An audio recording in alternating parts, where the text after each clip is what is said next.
بسم الله الرحمن الرحيم رب اشرح لي صدري ويسر لي أمري واحلل عقدة من لساني يفقه قولي. Assalamu alaikum wa rahmatullahi wa barakatuh. Welcome again. Today, I want to talk to you guys about something that's very important to us, that sometimes we might not realize how important it really is. We spend a lot of time in investments in our life. We invest in education, we invest in our friendships, in our families, in our jobs, sports, a lot of different things. Sometimes we forget how to really invest in our deen, and most importantly, in our relationship with Allah subhanahu wa ta'ala. We think this is something that's theoretical and not easy to put into practice. I want to give you guys an example from the Qur'an that shows us how, yes, we can put this into practice and invest really into our relationship with Allah and to see the benefits that could come out of it. Allah subhanahu wa ta'ala gives the story of the wife of Imran in Surah Al Imran. The family of Imran is a very well-known family, a noble family. The family of many prophets, including Zakaria, Yahya, and Isa alayhim salam. So when Imran's wife first found out that she was pregnant, she made a dua to Allah subhanahu wa ta'ala. And she said, Rabbi inni nadartu laka ma fi batni muharraran. She said, Oh Allah, I'm dedicating to you the baby in my stomach only for you. Muharraran, free of all worldly obligations. I want to give up my son for you and your service. I want my son to grow up working with the masjid, being an imam, being a leader in the masjid, taking care of it. I don't want him to have to worry about any of the worldly obligations. I just want him to serve you.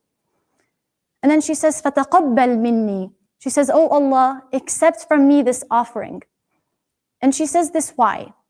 Because she doesn't know. Maybe she will have a miscarriage. Or maybe the child will refuse to work in that type of service. Or anything could happen. So she says, Oh Allah, I'm putting in my intention and I'm telling you what my plans are. And I'm asking you to accept it. So that way, if things don't go the way I plan, at least I could be rewarded for my intention. And she says all of this knowing that Allah subhanahu wa ta'ala can hear her dua and He will answer. So when she gave birth to her baby, Allah says, فَلَمَّا وَضَعَتْهَا قَالَتْ رَبِّ إِنِّي وَضَعْتُهَا أُنْثَى. The first thing she did, she called out to Allah and she said, Oh Allah, I had a baby girl. And Allah says, وَاللَّهُ أَعْلَمُ بِمَا وَضَعَتْ. Allah already knows that she had a baby girl, but she felt that she needs to tell Him first. And then Allah says, وَلَيْسَ الذَّكَرُ كَالْأُنْثَى. Allah says that there are certain situations in life that are suitable for a female and certain situations in life that are more suitable for a male. And the plans that she had forth for her son could not be carried out the way that she had planned because she now had a girl. But Allah subhanahu wa ta'ala assures her that your baby girl is going to be unlike any other boy because her baby was very special. Her baby was Maryam alayhi salam, the mother of Isa.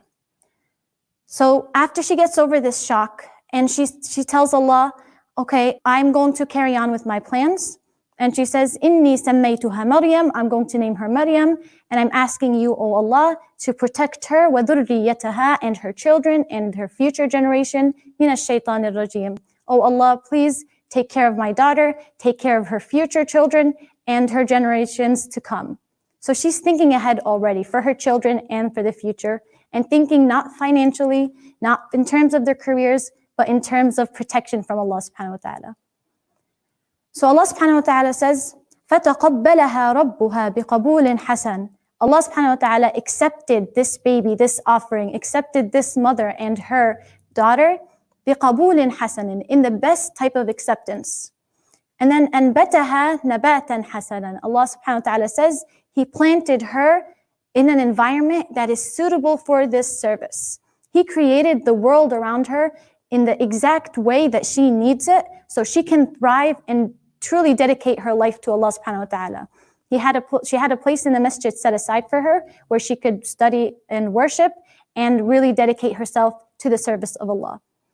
And then Allah says, وَكَفَّلَهَا زَكَرِيَّا. Allah says, we made Zakaria alayhi salam take care of her. He was the one who was fully in charge of her. Anything she needed, any kind of care that she needed, he was the one responsible for her. So anytime Zakaria alayhi salam would walk into her room, Allah subhanahu wa ta'ala says that He would find with her rizq. She would have all sorts of food and provisions that He didn't bring. So he was surprised and he says, Ya Maryam, anna laki hada? I'm supposed to provide for you. Where did you get all of this from? And she told him that this rizq came from Allah. Inna Allah yarzuqu man yasha bighayri hisab.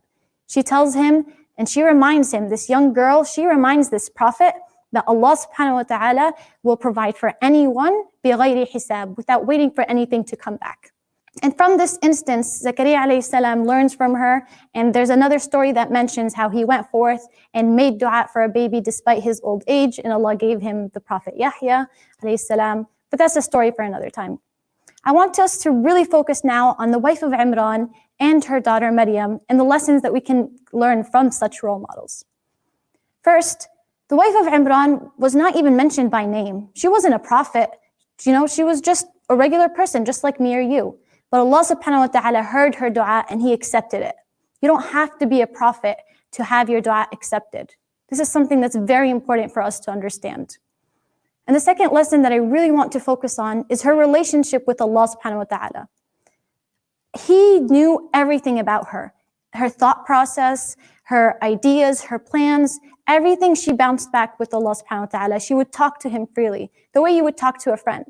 Even when she first had her baby and she discovered that it was a girl, the first thing she thought was, I have to tell Allah I had a baby girl. And this is a beautiful relationship, and that there was no barriers in her communication with Allah subhanahu wa ta'ala.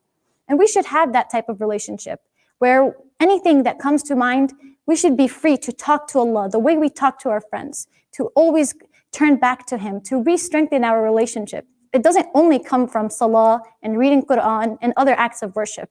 We need to constantly put in that effort to talk to Allah and think of Him as our friend, so He can be our protector, the way we deserve to have such a relationship. And then the last thing I want to focus on is the story of Maryam herself, and that Allah subhanahu wa ta'ala says, أَنْبَتَهَا نَبَاتًا حَسَنًا. He created for her the perfect environment for her to thrive in, but He didn't force her into that position.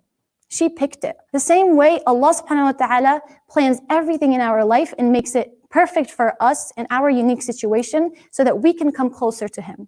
He gives me the struggles that He knows only I can handle, and only I can use these to become closer to Him. Because if I had your tests, then maybe that's going to put me down. And if I had your blessings, maybe that's going to hold me back.